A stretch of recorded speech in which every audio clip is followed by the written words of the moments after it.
আসসালামু আলাইকুম। আমি আবু বকর সিদ্দিক, নিশ্চিন্তপুর কচুয়া চাঁদপুর।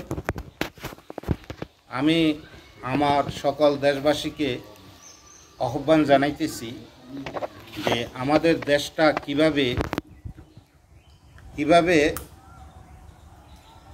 মানে উন্নতির শিখরে যায় পৌঁছে, অর্থাৎ আমাদের দেশটা যাতে ধনী হয়ে যায়।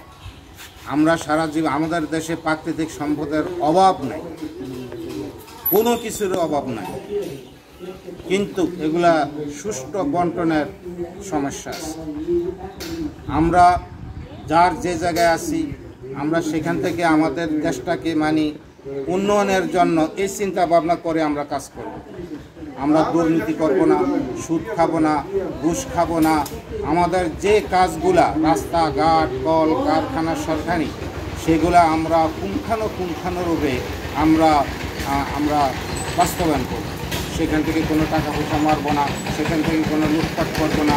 আমাদের যে কালভার্ট, যে ব্রিজ, যে রাস্তা, যে বিল্ডিং, যে সরকারি ভবনগুলা যাতে সুন্দরভাবে আমরা করতে পারি, সেখানে কোনো আমরা পয়সা যাতে মেরে না খাই, আমরা সেদিকে লক্ষ্য রাখব। আমাদের আমরা এই বাংলাদেশ থেকে টাকা নিয়ে কানাডায় ভ্যাগন ভাড়া বানাবো, ফ্রান্সে নিয়ে বাড়ি করব, লন্ডনে বাড়ি করব, এরকম মন মানসিকতা যাতে আমাদের না থাকে। আমরা যারা অতীতে এগুলা করেছি, আমি সরকারের নিকট আবেদন করব এগুলার উপযুক্ত বিচার করার জন্য এবং এই সমস্ত বেগম ভাড়ার টাকা পয়সা আমাদের দেশে আনার জন্য। আর কেউ যাতে এই পৃথিবীতে বাংলাদেশ থেকে টাকা পয়সা নিয়ে কেউ কোনো বেগম ভাড়া না বানাইতে পারে, আমি আমার সরকারের প্রতি, জনগণের প্রতি, আমলাদের প্রতি, সকলের প্রতি আহ্বান করব। আমরা দেশটাকে উন্নয়নের শিখরে নিয়ে যাব।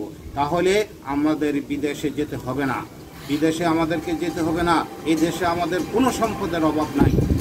তাই এই বলে আমি আমার বক্তব্য শেষ করলাম। আসসালামু আলাইকুম ওয়া রাহমাতুল্লাহি ওয়া বারাকাতুহু।